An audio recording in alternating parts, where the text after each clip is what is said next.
On January 30th, 1889, something so horrifying took place in an Austrian forest that the imperial court is still hiding the truth. The official explanation was simple: a heart attack. The reality was far darker. Two dead bodies in a hunting lodge, and a woman whose fate changed forever in a single night. A woman who was meant to wear the crown of one of the greatest empires in the world, but instead lived her life in the shadow of a terrible secret. What truly happened on that fateful night? Why did the future empress become an outcast? And what price did she pay for her silence? Today, I will tell you the story of Princess Stephanie of Belgium, the woman who knew too much. But to understand it, we must go back to the very beginning of this dark tale.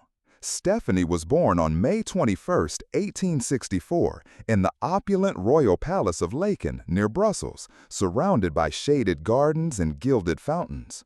Her father was King Leopold II of Belgium, a man whose name would forever be linked to unspeakable cruelty and systematic tyranny in the African Congo, where millions were killed under his rule.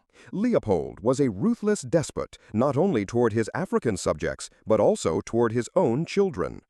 He raised his daughters under the strictest military discipline, seeing them not as human beings, but as living instruments of high politics and diplomatic games. Their father paid no attention to who they truly were. He had no interest in their feelings, dreams, or fears. Their mother, Queen Marie Henriette of Austria, was just as cold. She cared nothing for her children, devoting herself entirely to horses, racing, and high society pleasures. Constant family quarrels, scandals, and bitter accusations turned the grand royal residence into a battlefield. The childhood of little Stephanie was overshadowed by her parents' endless feuds, their mutual hatred, and the early tragic death of her only brother, Prince Leopold, who died of pneumonia at the age of 9. After that blow, the family fell apart completely. The princess grew up in an atmosphere of emotional emptiness, coldness, and political calculation, a world where human feelings and attachments were seen as an unacceptable luxury the royal family could not afford. It was in these grim conditions that the character of the young girl was shaped, a girl destined to become the central figure in the most tragic and bloody love story of the 19th century. When Stephanie was just 16, her ruthless father abruptly announced her official engagement to Crown Prince Rudolf of Austria, heir to the vast Austro-Hungarian Empire.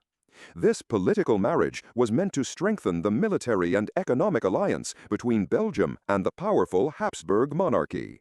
For the young princess, this merciless decision marked the end of her carefree youth and the beginning of a new life shaped entirely by cold political interests and dynastic ambition. On May 10, 1881, in the grand Gothic church of St. Augustine in the heart of Vienna, Europe's crowned heads gathered for what would be called the wedding of the century. The 23-year-old crown prince married the 17-year-old Belgian princess under the strict orders of his father, Emperor Franz Joseph. She, in turn, accepted without protest, bound by the will of her own tyrannical father. It was a textbook dynastic match.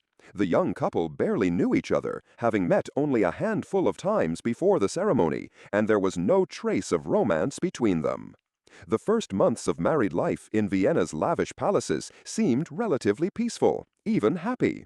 Dutiful and determined, Stephanie immersed herself in the complexities of Viennese court etiquette, worked diligently to master the German language, and tried her best to win the favor of her new imperial family. But it soon became clear that her young husband was an extraordinarily complex, contradictory, and utterly unpredictable man. On the surface, Rudolf was brilliantly educated, remarkably intelligent, fluent in 7 European languages, and deeply engaged with politics, the natural sciences, and philosophy. Yet behind this polished intellect lay deep psychological troubles, bouts of severe depression, a worsening dependence on alcohol, sudden fits of uncontrolled rage, and obsessive thoughts of suicide. The young princess genuinely tried to be a steady support and loyal companion to her troubled husband. But with each passing month, Rudolf grew more and more distant from her. On September 2, 1883, the royal couple welcomed their long-awaited child, a daughter, Archduchess Elizabeth. Yet even the arrival of this beautiful heir could not bring the estranged spouses closer, or even grant them a temporary truce. The Crown Prince openly and brazenly took numerous mistresses, actresses, and dancers, completely neglecting his family duties, avoiding official ceremonies, and speaking more and more often to his courtiers about the dark themes of death and self-destruction. For the unhappy Stephanie, life inside the Habsburg palace felt like imprisonment in a gilded cage.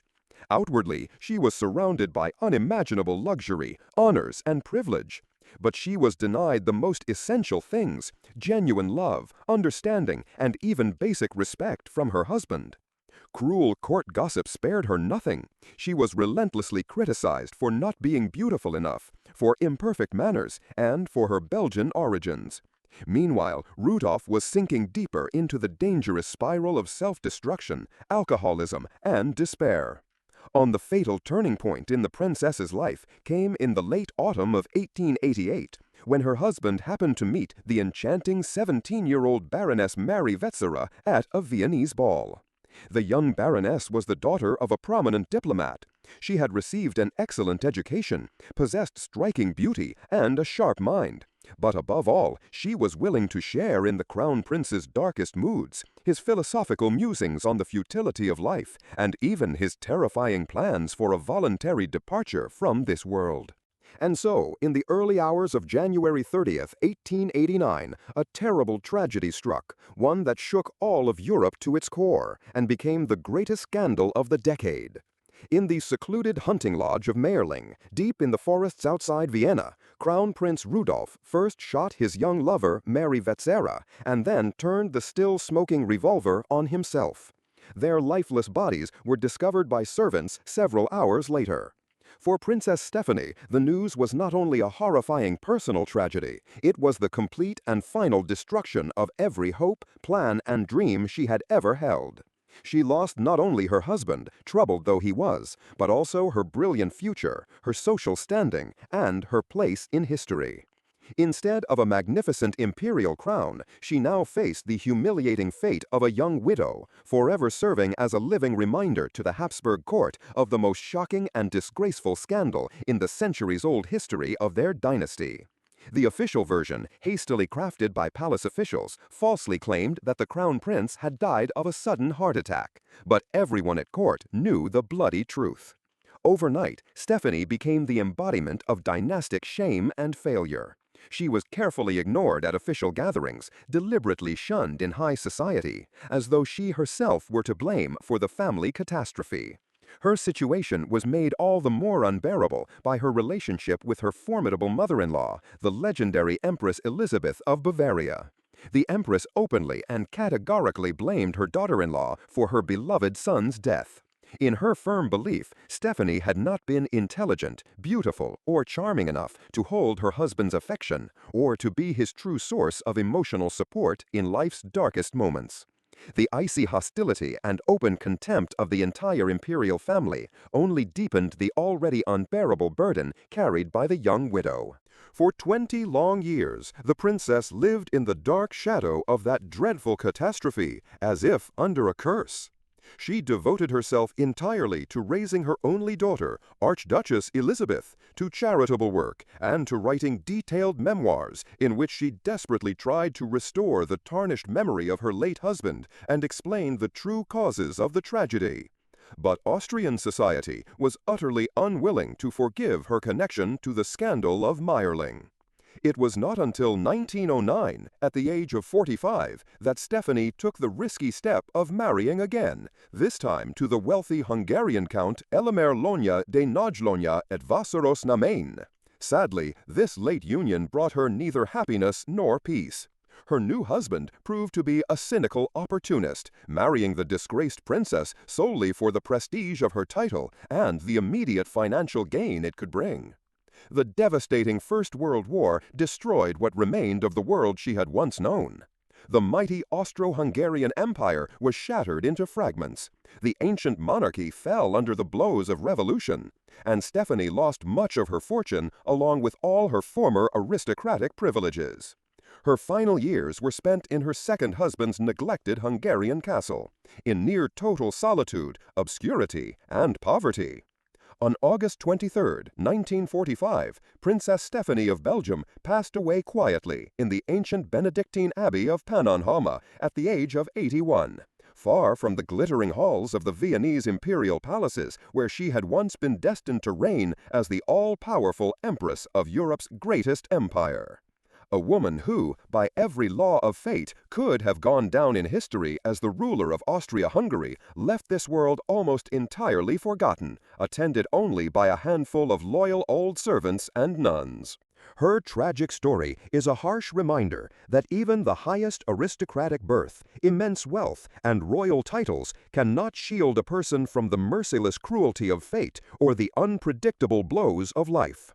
Princess Stephanie became an innocent victim of an entire historical era, a time when soulless political marriages were valued far above simple human happiness, and a woman in aristocratic society was seen as nothing more than a useful instrument in the iron hands of male rulers. Do you think this terrible tragedy could have been avoided if the young Stephanie had been granted the sacred right to choose her husband out of genuine mutual love rather than cold political calculation? Share your thoughts in the comments below. If you truly enjoy captivating stories about forgotten lives of European nobility and royal dramas, be sure to like this video and subscribe to our channel. And don't forget to write in the comments which other historical figures and their secrets you would like to learn more about.